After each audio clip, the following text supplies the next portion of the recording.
Assalamualaikum warahmatullahi wabarakatuh. Perkenalkan, saya Anida Nailina dari kelas 3JD4 akan melakukan presentasi mengenai LKM CSTR. Untuk judul modul ini, tujuan praktikumnya ada dua, yaitu yang pertama adalah menentukan konstanta laju reaksi di CSTR ini pada kondisi berbagai suhu. Kemudian menentukan energi aktivasi reaksinya. Nah, di bawah ini menjelaskan tentang prosedur pada praktikum CSTR. Untuk yang pertama, kita harus menghitung volume reaktor dengan cara mengisi reaktor tersebut sampai air batas, kemudian air tersebut dikeluarkan dan diukur volume airnya. Dan diperoleh untuk volume airnya itu sebanyak 1,118 desimeter kubik. Lalu yang kedua adalah menyalakan alat sirkulasi air pada water bath dan atur pada suhu yang diinginkan. Digunakan sebagai fluida pemanas. Kemudian disiapkan larutan etil asetat 0,05 m sebanyak 5 liter dan NaOH sama 0,05 m sebanyak 5 liter juga. Lalu berikutnya adalah tidak lupa mengisikan tangki feed 1 dan tangki feed 2 itu dengan larutan NaOH yang sudah dibuat tadi, begitu juga dengan videonya itu diisi oleh etil asetat yang sudah dibuat tadi. Lalu kalau sudah, kita membuka software CM304 Stirring Reactor pada komputer yang terhubung dengan alat.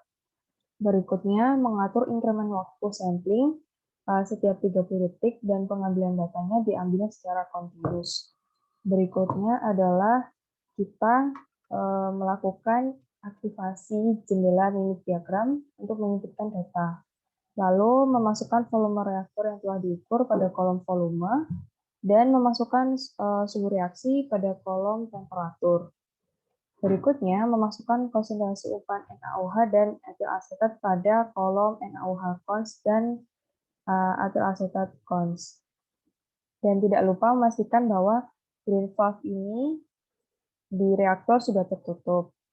Berikutnya, menyalakan kedua pompa umpan dan motor pengaduk. Jika sudah, pastikan switch pompa pada kondisi manual dan atur pompa umpan sampai memberikan laju alir 30 ml per menit flow rate. Untuk pembacaannya dilakukan secara manual pada alat.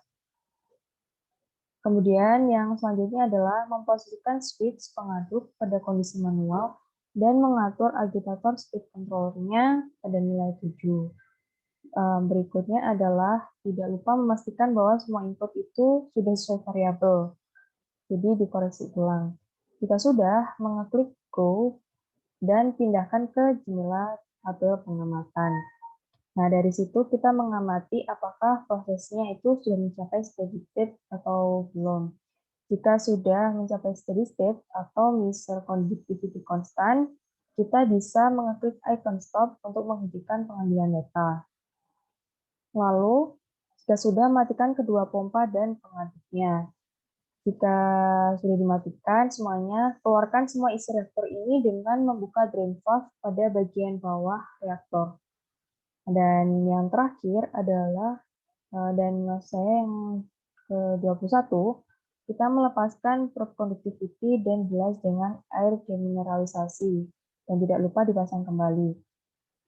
Ini mengkondisikan agar untuk pengukuran berikutnya itu tidak terjadi error atau kontam sehingga akurat. Dan yang terakhir adalah untuk melakukan pengambilan data pada variabel yang baru, kita mengaktifkan begin new result di sebelah tombol Go. Gitu. Jadi untuk mengubah variasi suhu yang lain. Nah, jika sudah prosedurnya dilakukan, kita akan masuk pada tahap pengisian data, yaitu di sini untuk petunjuk penggunaannya, kita menggunakan suhu variasi yang pertama itu sebesar 20 derajat Celcius dengan laju alir masing-masing itu untuk NaOH 31,6 ml per menit dan untuk etil asetat 32,3 ml per menit. Lalu diinputkan ke data input parameter ini dan tidak lupa untuk volume yang sudah diinput tadi sebanyak 1,118 desimeter kubik. Lalu akan tertampilkan di display. Nah, sesudah diklik Go tadi, akan diperoleh data eksperimen pada tabel seperti ini. Dengan data diketahui bahwa konsentrasi formula untuk larutan NaOH adalah nilai sebagai berikut. Lalu untuk membuat grafik, kita dilakukan pengolahan data, yaitu data yang diperlukan adalah berupa waktu, CA 1 per CA, XA per 1 min XA. Untuk dua kolom di sini, ini digunakan untuk membuat grafik dengan metode bantuan berupa konsentrasi. Sedangkan untuk tabel yang di sini adalah untuk membuat grafik dengan berdasarkan metode konversi. Nah, waktunya ini nanti dalam bentuk menit, sehingga dari detik dilakukan konversi menjadi menit. Untuk CA-nya ini adalah diambil dari data eksperimen, yaitu dari larutan NaOH. Lalu untuk satu per CA-nya ini dilakukan pembagian di sebelah sini. Kemudian XA ini dari mana? Nah, XA ini seperti rumus pada mata kuliah reaksi kimia dan reaksi kimia itu tuh diambil dari CA itu sama dengan CaO dikalikan 1 min XA. Sehingga ketika mencari XA dan dipindah ruaskan, nanti adalah caranya nilai dari CA ini bagikan dengan CaO, kemudian dilakukan pengurangan oleh nilai 1, angka 1.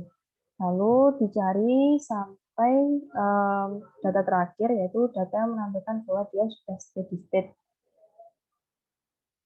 Lalu yang ini juga mengikuti input data yang sudah ada di olah data sini. Nah, di sini kita diperintahkan untuk membuat dua grafik, yaitu hubungan antara 1 per CA dengan waktu dan XA per 1 min XA dengan waktu.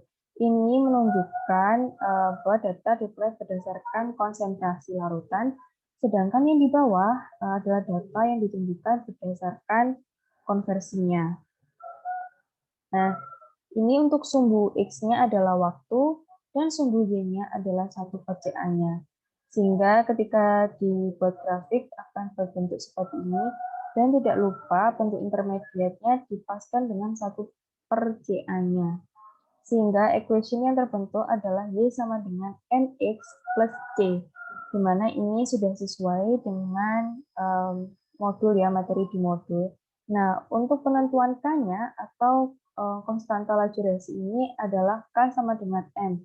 Sehingga untuk metode berdasarkan konsentrasi ini, input nilai K-nya ini sama dengan M. Jadi sebesar 0,241. Sedangkan untuk konversi ini, penentuan nilai K-nya ini adalah slope dibagikan dengan CaO. Nah, untuk slope-nya ini adalah M-nya ini, Y sama dengan MX. Sehingga nilai M-nya yang ditemukan tadi 0,0047 ini dibagikan dengan nilai CaO atau konsentrasi larutan mula-mula pada NaOH. Sehingga nanti akan sama. Jadi ini sudah sesuai dengan teori bahwa dengan cara apapun, baik secara konversi maupun konsentrasi, nilai konstanta laju reaksinya akan sama. Nah, jadi ini hasilnya kesimpulannya adalah sama. Nah, untuk yang kedua, untuk suhu 30 derajat Celcius, ini sama. Metodenya, cara penginputannya juga sama seperti di set 1. Ada temperatur, volume, flow rate, dan flow rate yang satunya untuk ETAC atau etil asetatnya. Sama diperoleh data eksperimennya juga, kemudian juga dilakukan pengolahan data. Lalu, nah ini juga sama, berdasarkan konsentrasi dan berdasarkan konversi. Sehingga untuk penentuan nilai K-nya, ini K sama dengan M, sedangkan untuk yang konversi sama dengan K, yaitu sama dengan M dibagikan CaO. Nilainya sama, jadi juga sudah sesuai. Untuk yang set ketiga, menggunakan suhu sebanyak 40 derajat Celcius, juga sama caranya nanti sehingga didapatkan data eksperimen. Sehingga diperlukan pengolahan data. Kemudian, untuk yang berikutnya juga disuruh membuat grafik, yaitu grafik berupa 1 per CA dan grafik berdasarkan konversi, sama seperti di set 1 dan set 2.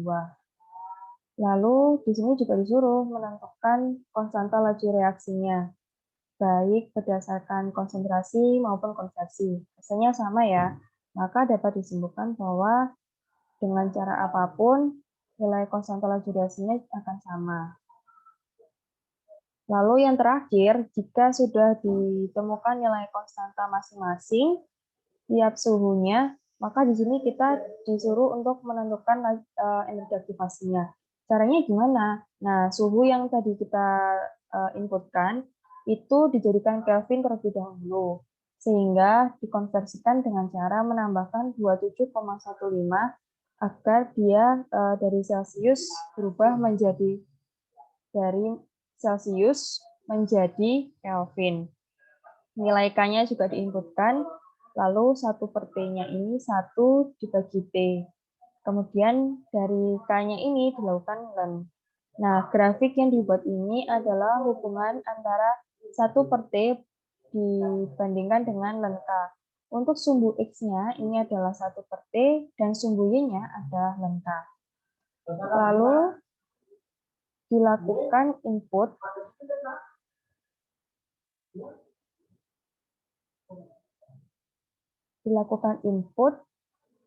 dengan di sini menggunakan R ketetapan yaitu sebesar 8,314. Nah, jika sudah dibuat grafiknya, kita bisa membuat kesimpulan. Jadi grafik di samping ini itu semakin tinggi nilai suhunya, maka tinggi pula laju reaksinya. Dan di sini terjadi reaksi berlangsung secara eksotermis karena ada energi yang terlepas.